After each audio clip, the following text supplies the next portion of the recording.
Ya Bapa yang Maha Baik, demikianlah doa dan permohonan kami.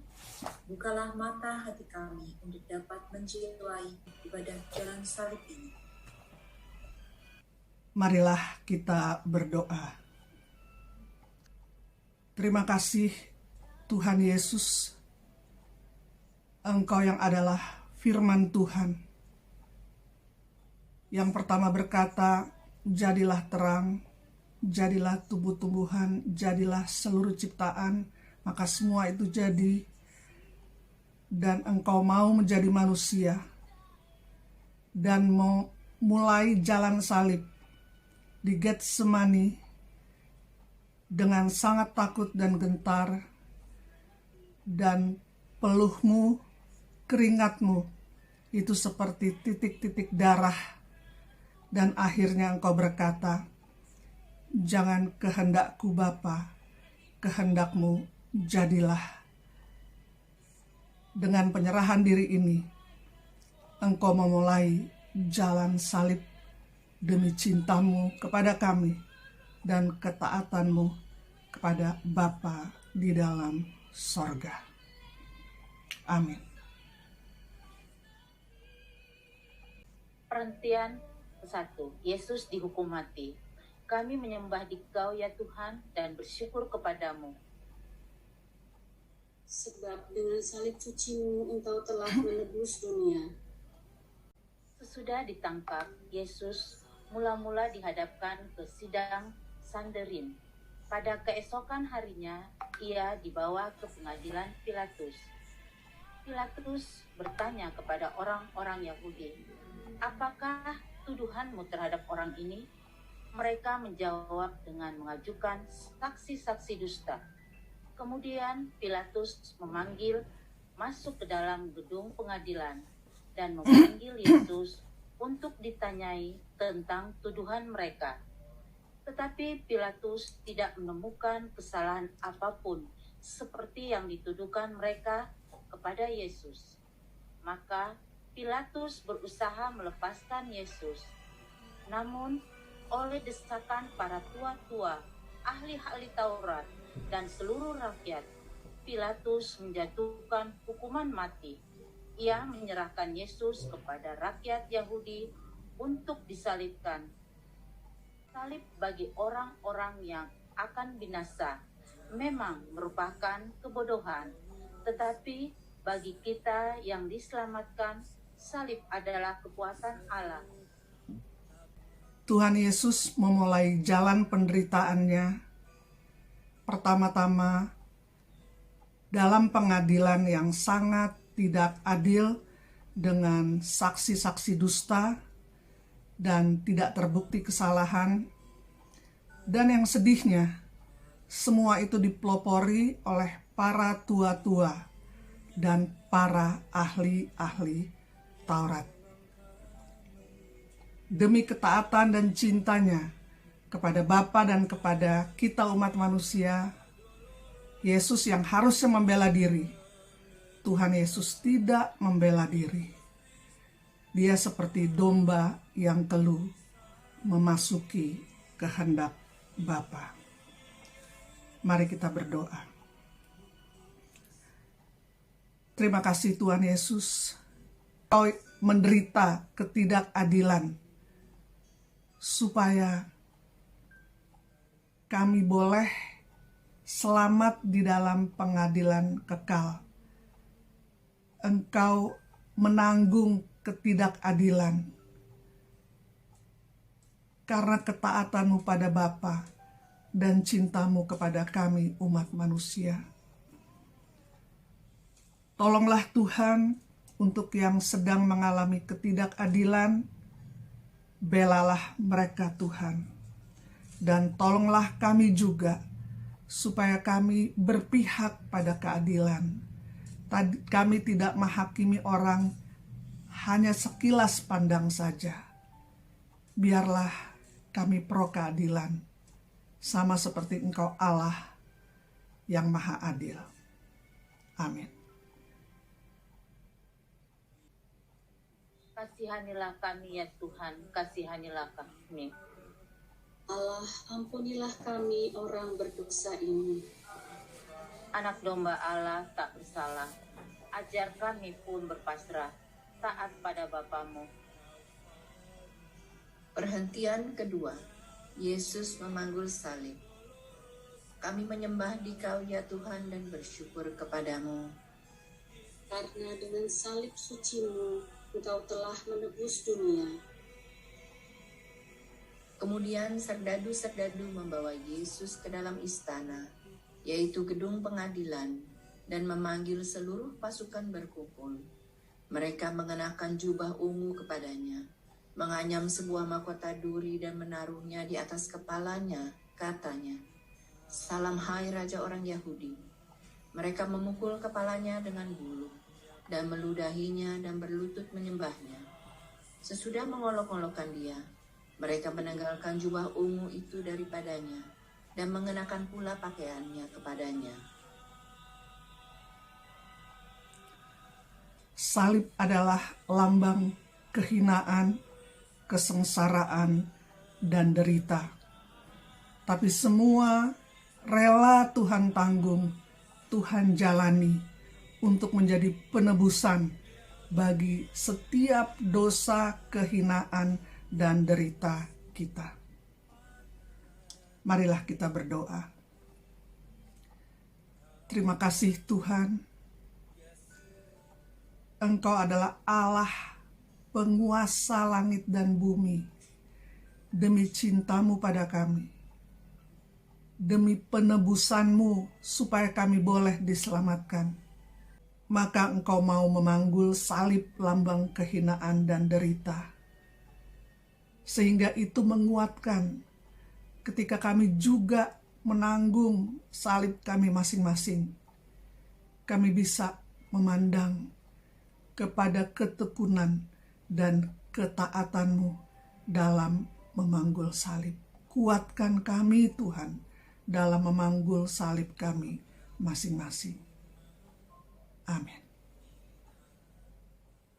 Kasihanilah kami ya Tuhan, kasihanilah kami. Allah, ampunilah kami orang berdosa ini. Kayu salib dia panggul, mari kita pun memikul salib kita di dunia. Perhentian ketiga, Yesus jatuh untuk pertama kali. Kami menyembah Dikau ya Tuhan dan bersyukur kepadamu. Sebab dengan salib suci-Mu, Engkau telah menebus dunia. Perjalanan Yesus ke Golgota semakin lama semakin jauh meninggalkan kota. Banyak darah keluar dari luka-lukanya. Badan lelah, penat dan lemah. Beban salib pun terasa semakin berat. Apalagi masih diperberat dengan penderitaan batin. Ditinggalkan oleh para muridnya, ditolak oleh bangsanya, dan dijatuhi hukuman mati sekalipun tidak bersalah. Sungguh bukan hanya salib yang dipanggul Yesus, melainkan juga dosa-dosa kita. Dia tertikam oleh karena pemberontakan kita. Dia ditemukan oleh karena kesalahan kita. Hukuman yang mendatangkan keselamatan kita ditimpakan kepadanya.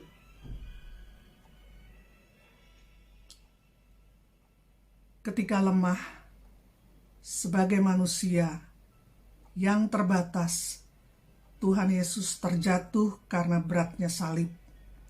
Tapi semangat kasih cintanya kepada kita yang perlu penebusan dan ketaatannya kepada Bapa menguatkan Tuhan Yesus untuk berusaha bangkit dan meneruskan perjalanannya. Marilah kita berdoa. Kuatkanlah kami Tuhan ketika kami lelah, kami jatuh. Biarlah kami memandang kepadamu Tuhan. Dan bersama-sama dengan kekuatan daripada Tuhan, kami boleh bangkit kembali dan terus berjalan mengikuti rencanamu. Amin.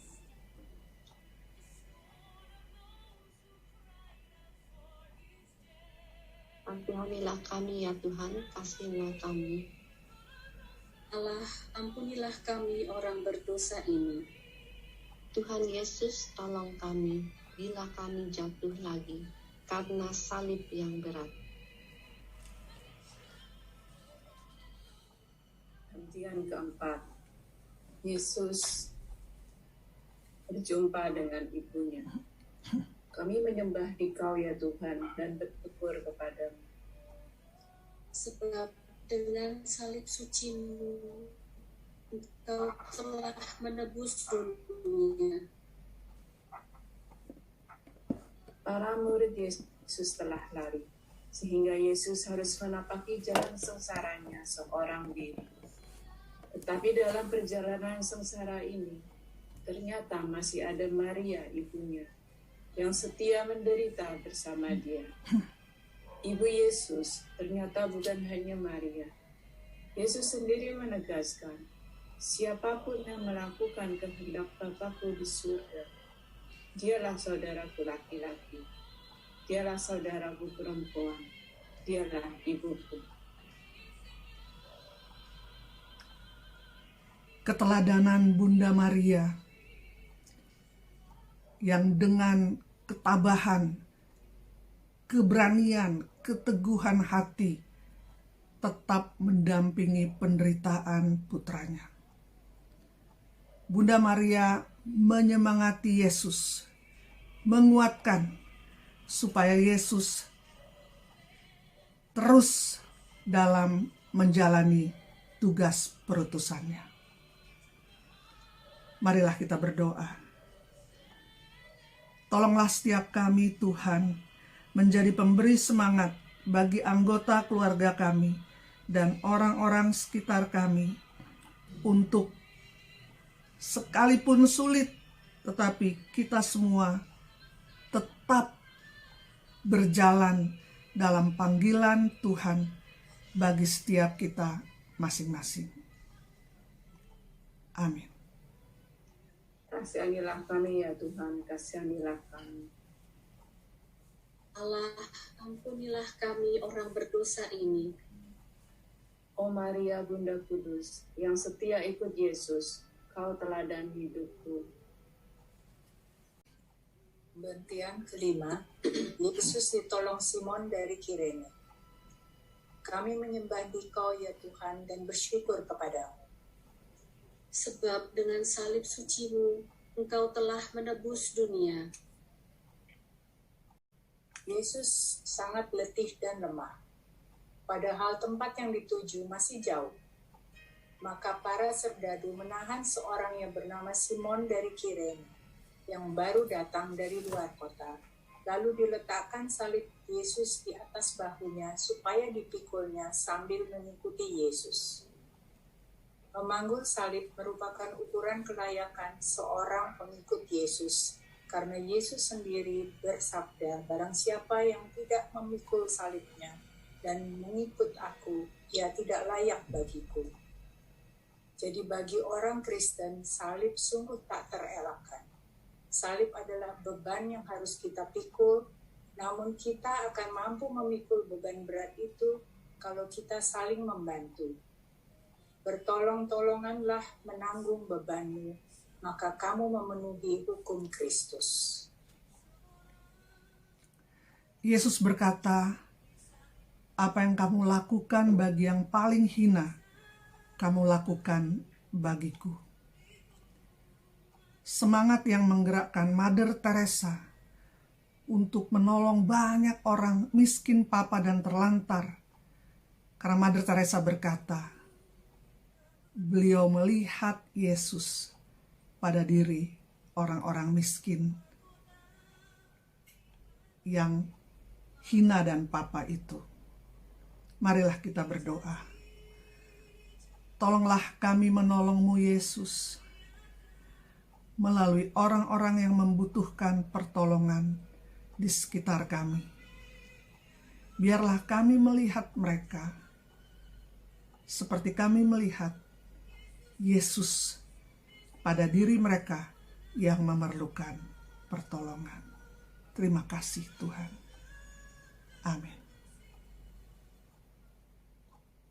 Kasihanilah kami ya Tuhan, kasihanilah kami. Allah, ampunilah kami orang berdosa ini. Apapun yang kau lakukan bagi para penderita, pada Tuhan berkenan. Pemberhentian ke-6. Wajah Yesus diusap oleh Veronika. Kami menyembah Dikau ya Tuhan dan bersyukur kepadamu. Sebab dengan salib suci-Mu, Engkau telah menebus dunia.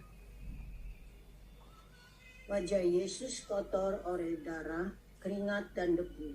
Semarak dan ketampanan wajahnya terasa sirna. Tepatlah gambaran Yesaya. Banyak orang akan tertegun memandang dia.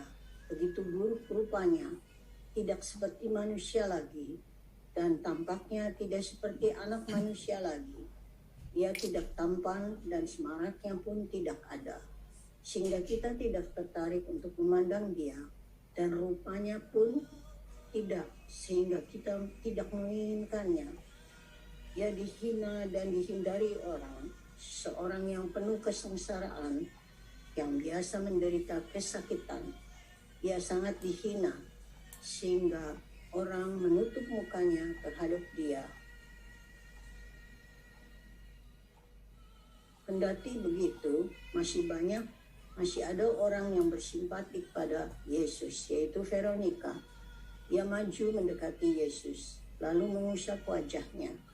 Dengan tindakannya yang sederhana, Veronika telah menolong orang yang menderita. Ia memberi contoh kepada kita, mengamalkan amanat salah seorang Rasul Yesus. Bersukacitalah dengan orang yang bersukacita, dan menangislah dengan orang yang menangis. Biasanya orang mencari tangan Tuhan, mencari pertolongan, mencari berkat-berkat Tuhan, dan fokus memandang tangannya, bukan memandang wajahnya.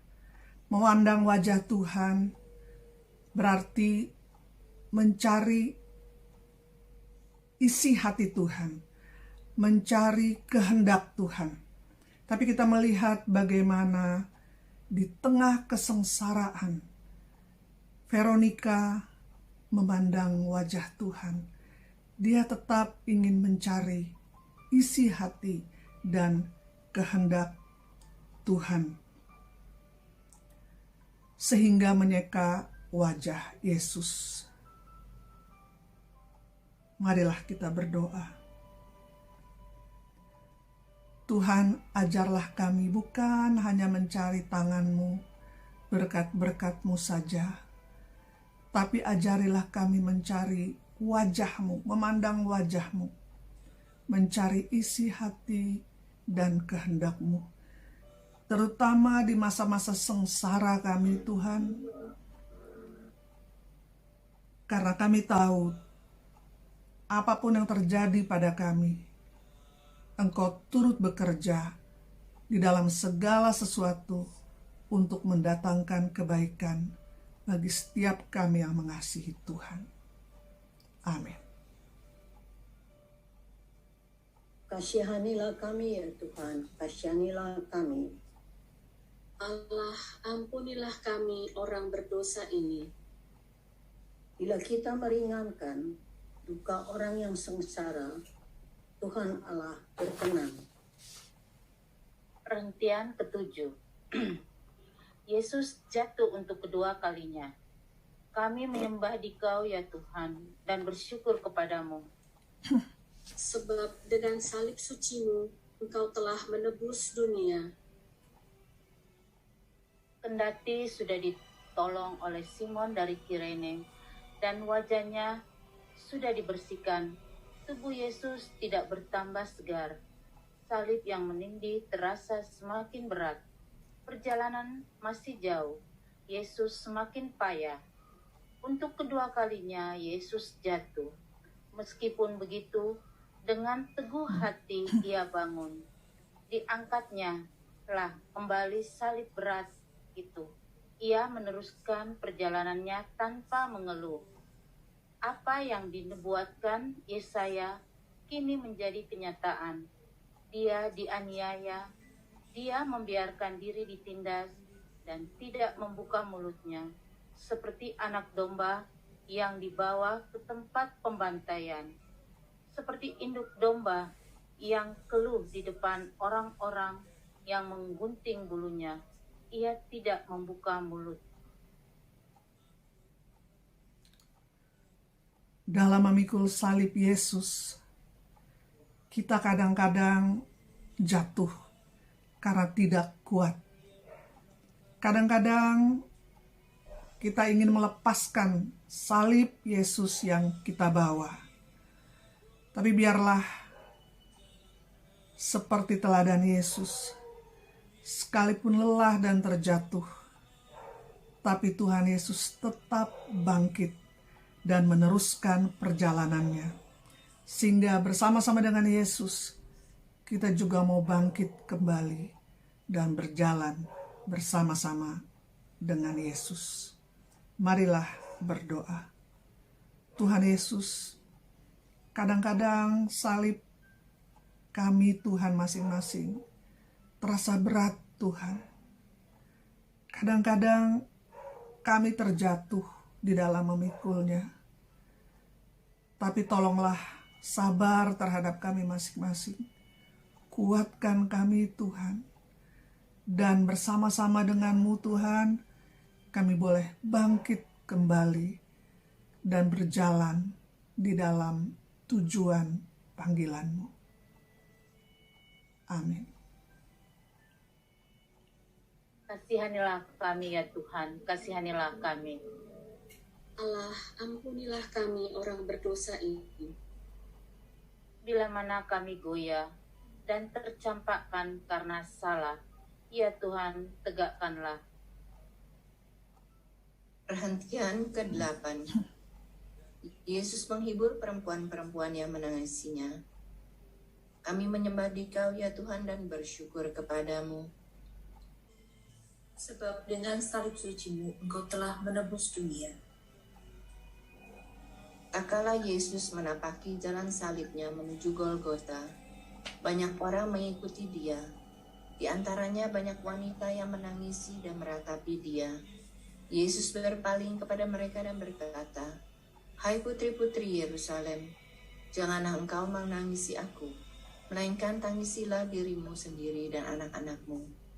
Kita sering tidak punya waktu dan hati untuk orang lain. Kita sibuk dengan diri kita sendiri saja. Apalagi kita merasa bahwa penderitaan kitalah yang paling berat, dan orang lainlah penyebab penderitaan kita. Kita sendiri susah, mana mungkin harus menghibur orang lain? Beginilah kita sering membela diri." Yesus memberi teladan supaya kita menghibur orang lain, meskipun kita sendiri sedang menderita. Tetapi lebih dari itu, kita perlu menangisi diri kita sendiri. Kita perlu bertobat dan mengajak orang lain untuk bertobat. Dalam sengsaranya, Tuhan Yesus tetap memberi perhatian dan nasihat kepada para wanita yang menangis. Apa yang perlu mereka lakukan? Tuhan Yesus tidak fokus pada penderitaannya, tetapi tetap memberi waktu dan perhatian pada orang yang membutuhkan. Marilah berdoa. Tolonglah kami Tuhan, supaya tidak fokus pada penderitaan dan masalah kami saja Tuhan. Tapi kami mau mengangkat wajah kami, memandang orang-orang sekeliling kami. Dan kami mau memberi waktu, memberi perhatian, memberi pertolongan, memberi nasihat, apa yang bisa kami lakukan kepada sesama kami. Amin. Kasihanilah kami ya Tuhan, kasihanilah kami. Allah, ampunilah kami orang berdosa ini. Dalam tobat yang sejati, kini akan kuratapi dosa dan pelanggaran. Perhentian ke-9. Yesus jatuh untuk ketiga kalinya. Kami menyembah Dikau ya Tuhan dan bersyukur kepadamu. Sebab dengan salib suci-Mu, Engkau telah menebus dunia. Hari semakin panas, jalan yang menuju puncak Golgota semakin menanjak. Tubuh Yesus yang semakin lemah tidak mampu menahan beban salib yang berat. Untuk ketiga kalinya Yesus jatuh. Tubuhnya terbanting di tanah yang berbatu-batu. Darah kembali mengucur dari luka-lukanya. Dengan sisa tenaganya, Yesus berusaha bangun. Yesus mau menyelesaikan perjalanan sampai ke puncak Golgota. Cintanya kepada manusia dan ketaatan kepada kehendak Bapanya memberikan kekuatan yang begitu besar kepada Yesus. Beban Yesus semakin berat kalau kita sering jatuh dalam dosa, atau kalau kita menjatuhkan orang lain. Dengan jatuh dan bangun lagi, Yesus mengajar kita untuk tidak putus asa. Kalau kita jatuh dalam dosa, kita bangun lagi. Puncak Golgota sudah nampak. Darah yang hampir habis, penderitaan yang berat, menyebabkan Tuhan Yesus jatuh ketiga kalinya. Tapi luar biasa, Tuhan Yesus tidak menyerah demi ketaatan kepada Bapa dan cintanya kepada saudara-saudari dan saya, kepada kita manusia. Maka Tuhan Yesus berusaha bangun lagi dan melanjutkan perjalanannya ke Golgota. Marilah berdoa. Kuatkanlah kami, Tuhan, ketika kami putus asa. Sepertinya semua sia-sia. Kami sudah memberi yang terbaik, tetapi seperti tidak ada hasilnya. Dan kami nyaris menyerah, Tuhan. Biarlah ketika kami dalam keadaan yang paling bawah di dalam ketahanan kami sebagai manusia, kami memandang-Mu, Tuhan. Kami meneladani-Mu, Yesus, yang tidak menyerah, tidak putus asa dalam melakukan kehendak Tuhan, tetapi bangkit lagi untuk menyelesaikan tugas yang Tuhan berikan kepada kami masing-masing. Amin. Kasihanilah kami ya Tuhan, kasihanilah kami. Allah, ampunilah kami orang berdosa ini. Bila hatiku gelisah karena dosa dan derita, tangan-Mu ulurkanlah. Perhentian ke-10. Pakaian Yesus ditanggalkan. Kami menyembah Dikau ya Tuhan dan bersyukur kepadamu. Sebab dengan salib suci-Mu Engkau telah menebus dunia. Sesampai di puncak Golgota, para prajurit menanggalkan pakaian Yesus dengan paksa.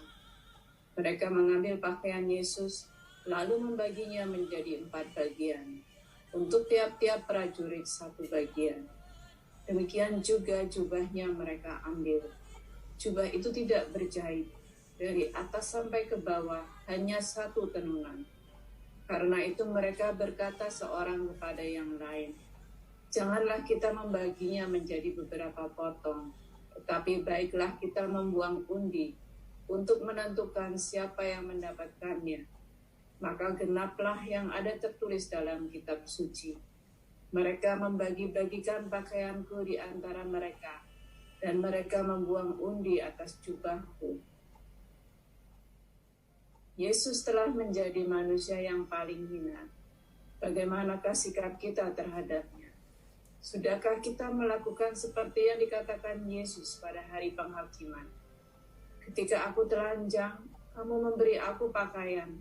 Ketika aku sakit, kamu melawat aku. Ketika aku dalam penjara, kamu mengunjungi aku.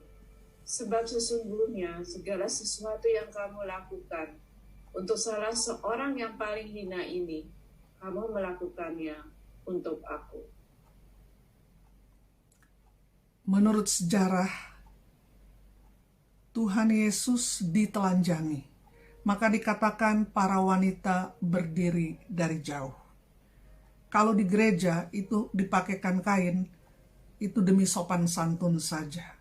Tapi sebenarnya Tuhan Yesus menurut sejarah telanjang bulat sangat dipermalukan, supaya Tuhan Yesus menanggung semua hal yang memalukan di dalam hidup kita. Kita punya hal-hal yang sangat memalukan yang kita tidak mau orang tahu, atau keluarga kita punya hal yang sangat memalukan. Untuk itulah Tuhan Yesus ditelanjangi, supaya dia menanggung semua hal yang memalukan dalam hidup kita dan dalam keluarga kita. Marilah kita berdoa. Engkau Allah pencipta langit dan bumi. Kami tidak pernah mengerti berapa dalam cintamu pada kami. Kami tidak pernah mengerti mengapa Engkau mencintai kami dan mau menanggung semua hal yang memalukan dalam hidup kami. Tapi kami bersyukur Tuhan. Dan biarlah kami juga menjadi orang yang tidak mempermalukan aib sesama kami. Sama seperti Tuhan tidak mempermalukan aib kami. Biarlah kami juga menjadi orang yang menteladani Engkau Tuhan. Terima kasih untuk teladan-Mu Tuhan. Amin. Kasihanilah kami ya Tuhan, kasihanilah kami. Allah, ampunilah kami orang berdosa ini. Pakaianmu dibagikan, martabatmu direndahkan, kau tinggikan harkatku. Pemberhentian ke-11. Yesus disalibkan. Kami menyembah Dikau ya Tuhan dan bersyukur kepadamu. Sebab dengan salib suci-Mu, Engkau telah menebus dunia.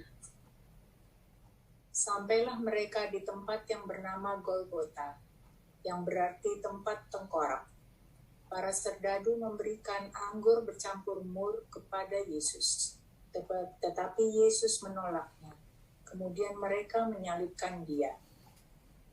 Manusia lama kita telah turut disalibkan bersama Yesus, supaya tubuh dosa kita saling hilang kuasanya, agar jangan kita menghambakan diri lagi kepada dosa. Puncak penderitaan Tuhan Yesus adalah salib. Di salib inilah Tuhan menanggung segenap dosa kita, segenap kesengsaraan kita, segenap kutuk yang menimpa kita, segala sakit penyakit kita. Apapun yang buruk, semua yang buruk ditanggung Tuhan Yesus di kayu salib. Kehinaan, penderitaan Dia tanggung bagi kita, supaya kita tidak usah menanggungnya lagi, karena Yesus mau menanggungnya bagi kita. Dan ada kemuliaan di balik salibnya. Salib ini adalah awal masuk daripada kemuliaan kebangkitan Yesus. Marilah berdoa. Terima kasih Tuhan, Engkau menanggung dosa-dosa kami. Engkau menanggung pengkhianatan, kesengsaraan. Engkau menanggung derita kami. Engkau menanggung sakit penyakit kami. Engkau menanggung kutuk yang menimpa kami. Engkau yang menanggung kehinaan kami Tuhan. Terima kasih Engkau mau menanggungnya bagi kami, sehingga kami boleh menghadapi kelegaan. Kami boleh mengalami pengampunan dosa dan kesembuhan. Karena oleh bilur-bilur Tuhan Yesus, kami menjadi sembuh. Terima kasih Tuhan Yesus. Amin. Kasihanilah kami ya Tuhan, kasihanilah kami. Allah, ampunilah kami orang berdosa ini. Dari salib Kau melihat, tak terbilang yang menghujat. berapakah yang taat? Perhentian ke-12. Yesus mati di salib. Kami menyembah Dikau ya Tuhan dan bersyukur kepadamu. Sebab dengan salib suci-Mu Engkau telah menebus dunia. Ketika itu hari sudah kira-kira pukul 12 siang.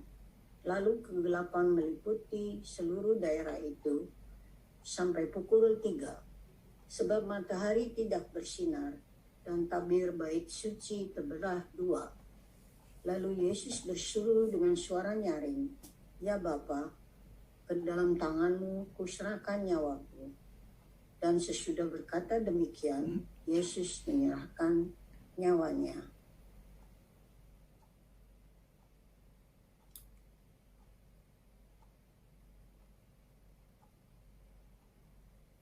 Kepala pasukan dan prajurit-prajurit yang menjaga Yesus menjadi sangat takut menyaksikan wafat Yesus secara demikian. Mereka berkata, "Sungguh orang ini adalah anak Allah." Jika kita telah mati bersama Kristus, kita percaya bahwa kita akan hidup juga bersama Dia. Maka hendaklah kita bersemua sadar kita telah mati bagi dosa, tetapi hidup lagi bagi Allah dalam Kristus Yesus. Tuhan Yesus tidak bisa dibunuh. Kita melihat sekalipun darahnya seperti sudah habis dari tubuhnya karena beratnya cambukan di kepalanya mahkota duri, babak belur seluruh tubuhnya. Tapi Tuhan Yesus tidak bisa dibunuh. Tadi kita baca bahwa Tuhan Yesus menyerahkan nyawanya. Maka ketika Tuhan Yesus menyerahkan nyawanya, menganggap semuanya sudah selesai, sudah sampai di garis finish, sudah komplit seluruh penderitaannya bagi penebusan umat manusia, bagi penebusan saudara-saudari dan saya, dan setiap orang yang menerimanya sebagai Tuhan dan Juru Selamat. Ketika sudah selesai, maka Tuhan Yesus menyerahkan nyawanya. Marilah kita berdoa. Terima kasih Tuhan, Engkau berkorban bagi kami, tidak separuh jalan, tidak 3/4 jalan, tapi sampai tuntas, lunas. Engkau selesaikan seluruh pengorbananmu untuk menebus semua dosa dan kesalahan kami. Untuk boleh mengajak kami mati bersama dengan Tuhan. Dan akhirnya kami akan bangkit juga bersama dengan Tuhan. Dan biarlah Engkau beri kepada kami kekuatan supaya ego kami, semua keburukan dosa-dosa kami, boleh disalibkan bersama-sama dengan Yesus. Ego kami boleh mati bersama dengan Yesus. Supaya nampaklah kemuliaan Tuhan di dalam dan melalui hidup kami. Amin. Kasihanilah kami ya Tuhan, kasihanlah kami. Allah, ampunilah kami orang berdosa ini. Biji mati menghasilkan buah yang berkelimpahan. Wafat-Mu menghidupkan. Perhentian ke-13. Yesus diturunkan dari salib. Kami menyembah Dikau ya Tuhan dan bersyukur kepadamu. Sebab dengan salib suci-Mu Engkau telah menebus dunia. Di dekat salib Yesus berdirilah Maria, ibunya, saudara ibunya, Maria istri Kleopas, dan Maria Magdalena. Salah seorang prajurit menikam lambung Yesus, dan segera keluarlah darah serta air. Hari mulai malam, Maka Yusuf dari Arimatia yang telah menjadi murid Yesus memberanikan diri menghadap Pilatus untuk meminta jenazah Yesus. Pilatus heran waktu mendengar Yesus sudah mati. Setelah mendengar keterangan kepala pasukan, ia berkenan memberikan jenazah Yesus. Maria menerima jenazah Yesus di pangkuannya. Maria melaksanakan apa yang pernah dikatakan. Aku ini hamba Tuhan, terjadilah padaku menurut perkataan. Maria memang pantas menjadi teladan setia orang beriman. Ketika Yesus menderita, ia tetap setia berada di sampingnya. Tidak gampang untuk seorang ibu melihat anak kandungnya menderita seperti yang diderita Yesus. Dan kenapa Bunda Maria bisa tabah? Itu semata-mata karena janjinya pada Tuhan. Aku ini hamba Tuhan, terjadilah kepadaku menurut kehendak-Mu. Kesetiaannya kepada Tuhan luar biasa, menjadi teladan bagaimana sepertinya Tuhan Yesus kalah waktu itu karena mati. Tetapi Bunda Maria tetap percaya bahwa janji Tuhan pasti digenapi, bahwa anaknya akan menjadi raja dari kerajaan yang tak berkesudahan. Maka dengan beriman kepada janji Tuhan, Bunda Maria tetap tabah, tetap tekun mengikuti Yesus, tetap setia, dan bisa mengurus jenazah anak kandung yang sudah babak belur disiksa. Dan kita juga melihat beberapa orang yang setia kepada Yesus. Yusuf Arimatea dan semua orang yang menurunkan Tuhan Yesus dari kayu salib. Kita melihat mereka setia mengikuti Tuhan. Bukan hanya waktu senang, tapi juga waktu sengsara dan duka, kesetiaan mereka tidak berubah. Marilah berdoa.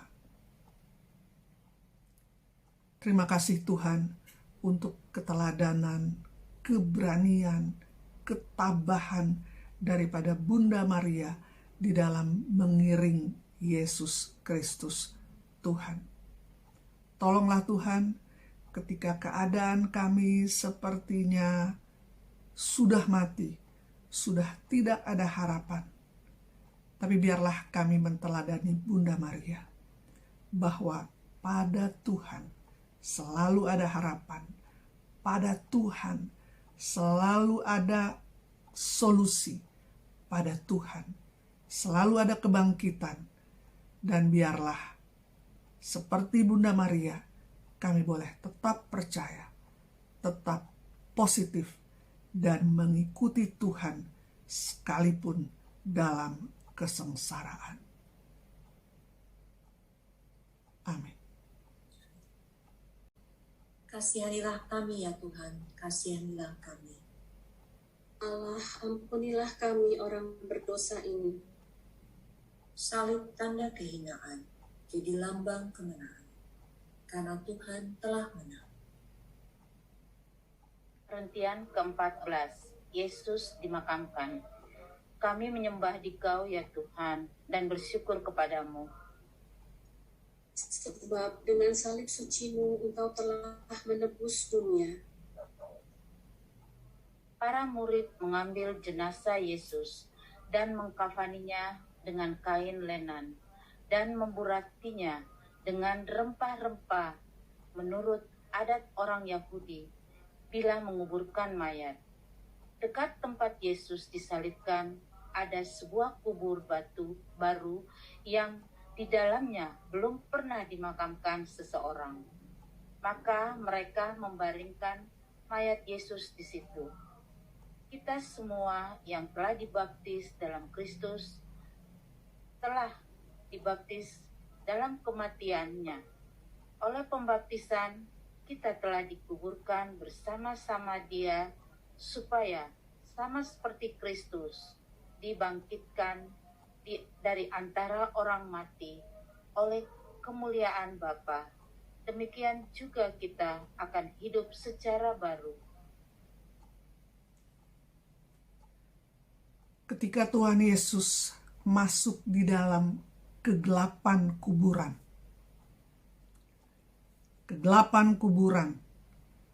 kain kafan, dan semua yang terjadi di kuburan, itu sebenarnya seperti kegelapan di dalam rahim seorang ibu. Semua kita yang percaya kepada Yesus, kegelapan kuburan adalah seperti kegelapan rahim seorang ibu.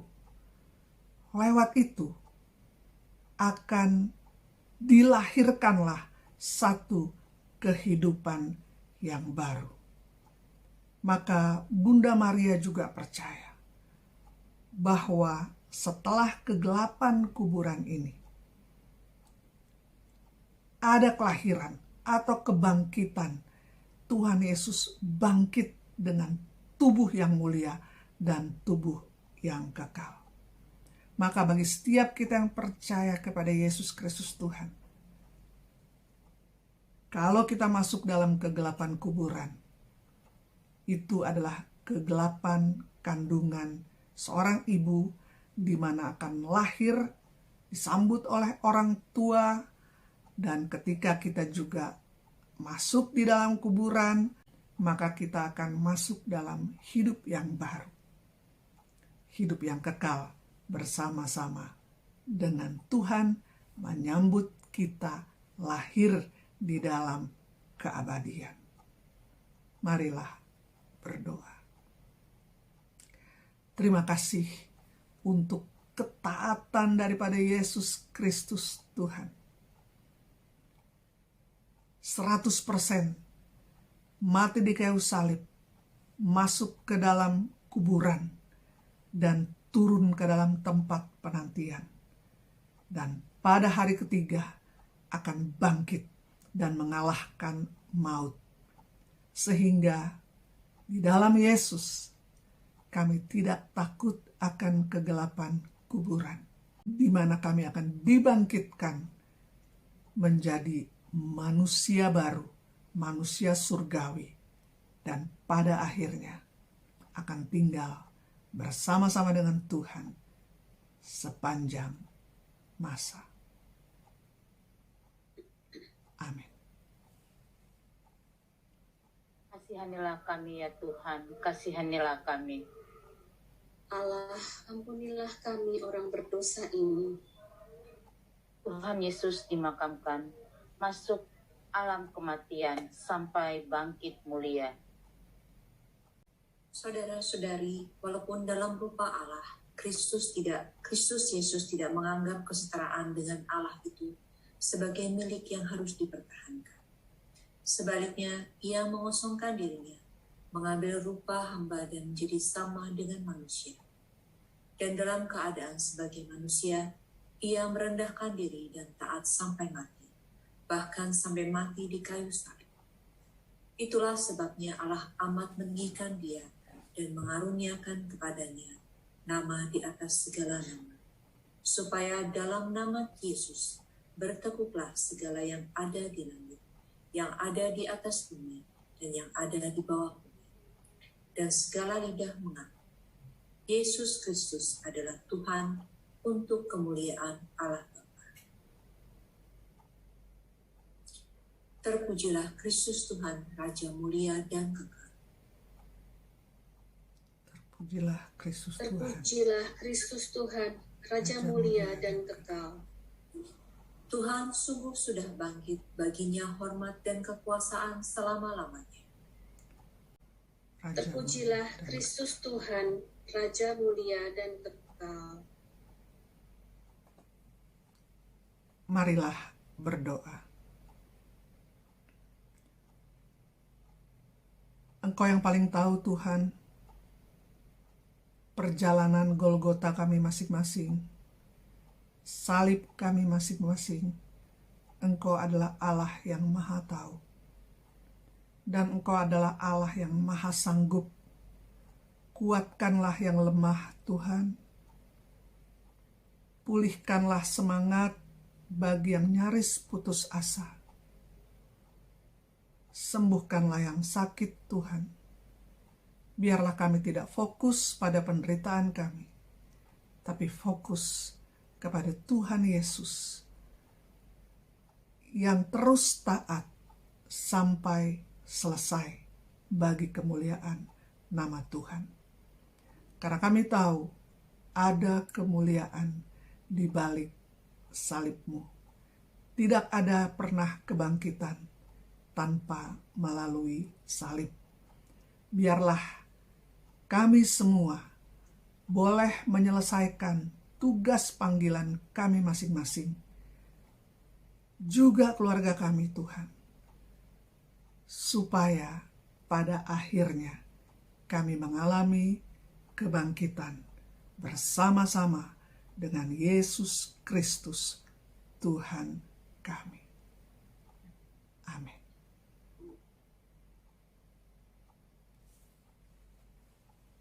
Teman-teman lingkungan Agustinus, kekasih Yesus Kristus yang mulia, jalan salib pada malam hari ini telah selesai.